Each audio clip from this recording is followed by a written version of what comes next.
Good morning, Dr. Ida Khan. I'm from Pediatric Pod Concierge Pediatrics in Bel Air, Houston, Texas. Wanted to come on board and share a little bit about what happened to me over the weekend with my son.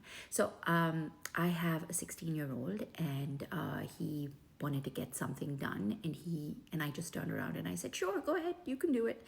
And he just turned around, frustrated, and turned around and looked at me and said, Mama, whenever I need anything, you just turn around and you tell me, you do it. You can do it. You figure it out. And if it doesn't work out, then come and ask me." And I was like thinking to myself, And then he turned around to say, "And you don't do that with the others." And I was like, he's so right.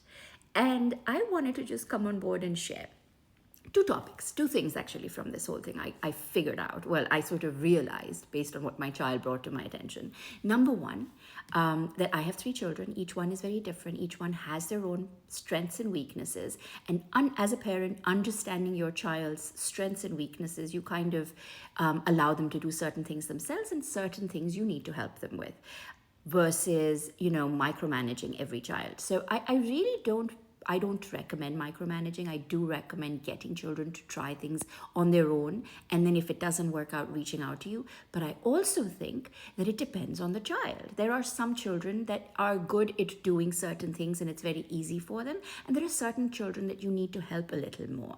And really, that's what my son brought to my attention, because he is like a very, he sort of figures it out himself, but he's just like, I'm like taking care of myself all the time. And I was like, well, no, that's not really it. And I turned it into like, you're so capable of doing it. And that's why I let you do it.